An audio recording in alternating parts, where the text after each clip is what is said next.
The Legoland Hotel is a hotel located at Legoland. With the obvious out of the way, this video will try and help you decide whether the Legoland Hotel is the place to stay when visiting Legoland Windsor. Opening in 2012, the Legoland Hotel was built on the site of Legoland's most thrilling roller coaster, the Jungle Coaster. The hotel has big shoes to fill by replacing that ride, but it also shows how the park decided to move into a more young family friendly category. Gone are the thrills and welcome the comfortable resort family holiday feel.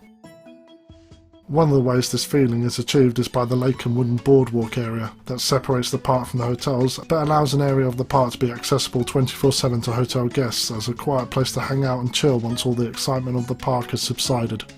With the Castle Hotel opening in 2017 and only being accessible via the Legoland Hotel and Lakeside Boardwalk, this wooden area has further expanded to accommodate the new hotel, offering guests further places after dark to explore and relax. The Legoland Hotel represents Legoland Windsor's move from a day trip theme park to a holiday resort as it attempts to tighten its grip on being the UK's most popular theme park. Legoland Hotel is usually £50 cheaper than its castle counterpart as well, so is the more likely choice of the average Legoland overnight visitor. But what does the Legoland Hotel itself offer guests as the cheaper and older hotel at the theme park? Let's start with the accessibility. The Legoland Hotel is easy to reach once entering the park's land, as it is incredibly signposted. The hotel has a nearby bus stop, albeit called the staff entrance bus stop, just down the road at the roundabout, but visitors by car get to the park pretty much by the hotel in a designated car park only 2 zebra crossings away. Once over the zebras, you are greeted by a smoking dragon and a clock feature you think is impressive until you realise it doesn't tell the actual time, unless it's a representative of how time is flying away and being wasted the longer you spend outside the park. Once inside the building, you are greeted by something that reminds you of what you are actually visiting, a very expensive gift shop. Although if you cannot afford any of the kits after spending money on the hotel, the park has nicely left a pit of free Lego in the reception to help yourself to. Once you check in, they hand you a key card. This key card is mightily important as the actual entrance to the park, your rooms and everything beyond the reception area can only be accessed with this key card, so let's hope it works. Once it does start working, prepare yourself for the lift because this is what happens once you use it. Thank you for using my lift. I'll have you there in a flash.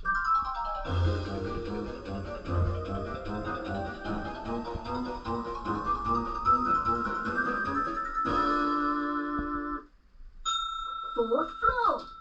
Okay, adventurers, this is you. This happens every time, so you might as well take the stairs after one ride. Now you are checked in, it's time to explore the rooms. The Legoland Hotel has 4 themed floors with similar themed rooms on them. The floors are Pirate, Kingdom, Adventure and Ninjago. Like most theme park hotels, the rooms are cookie cutter in design, with the only changes being the theming. So whilst this review focuses on the adventure rooms, the others would all be the same in layout, with just the Lego models and wall art that suits the floor theming being different.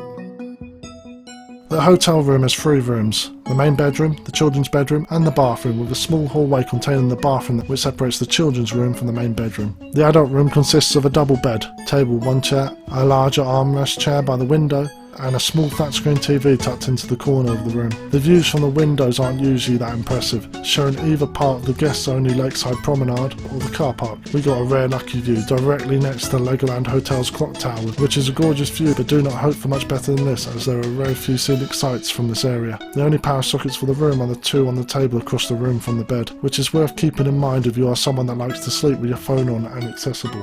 The children's room consists of a 2-person bunk bed with an additional pull-out mattress underneath the bunk. A word of note is that only the pull-out mattress is a suitable size for an adult. Unless you have very small adult friends / relations, none of them will fit on the bunk bed, so it is a 3-person adult room. The children's section has a television, but no PS4 is mentioned, just a weird Lego wrap which is a bit of a cop-out.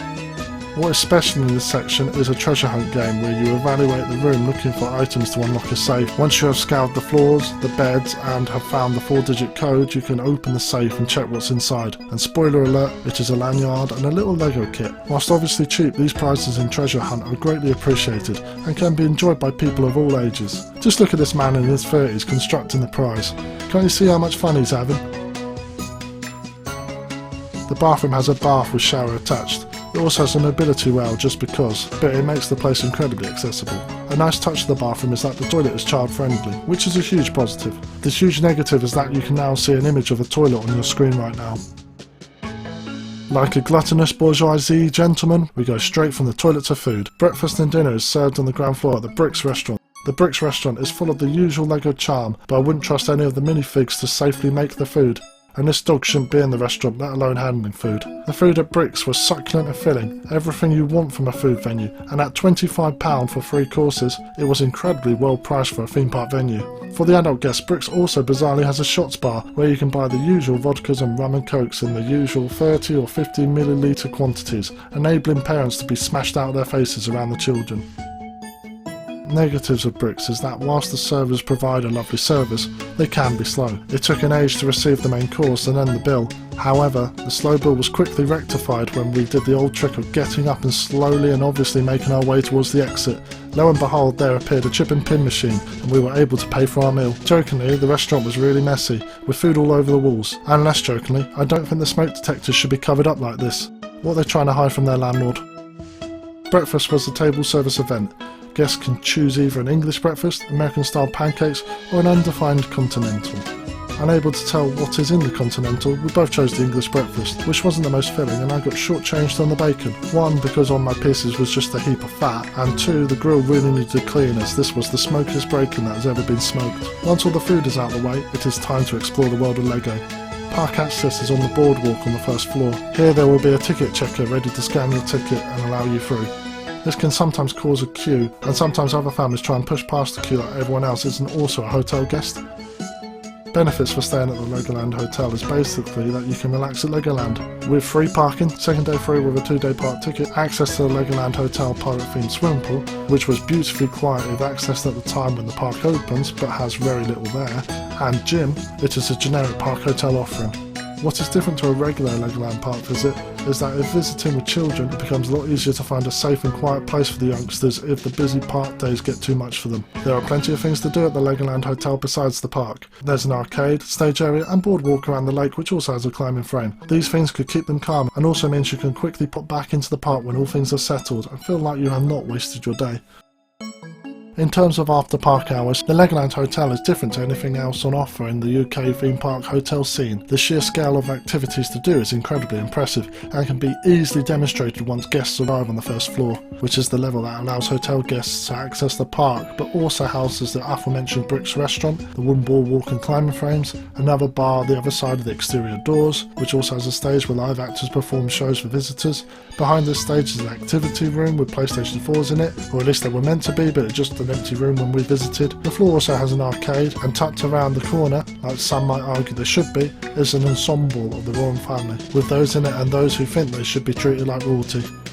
Elsewhere in the hotel are rooms full of pools of Lego that you can dive in. Although in retrospect I would suggest just sitting on the edges and using the blocks to build rather than spend the next hour pulling blocks out of every part of you. There's a movie room which to no one's surprise shows the Lego movie, and there is also a much fancier lounge bar tucked away within the building. The hotel also holds little building competitions to keep families entertained, where you can look at the most impressive sculpture a child has ever done and the least impressive their father has created as well.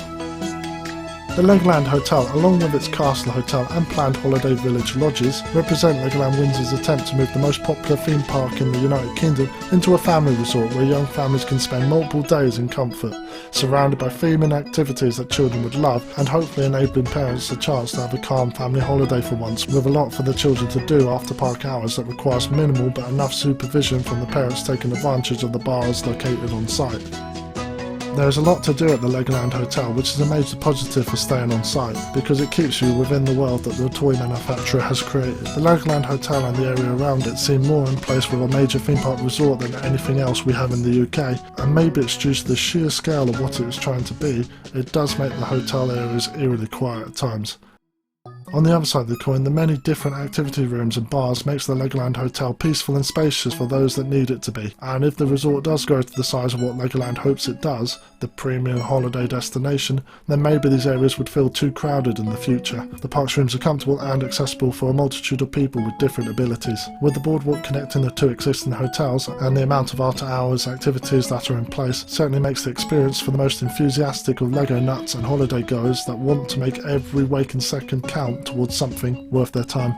Please leave a comment below if you have any questions or things you want to say about the Legoland Hotel, and leave a like if you found the video useful, as it makes it easier for others to find our review too. Thank you for watching.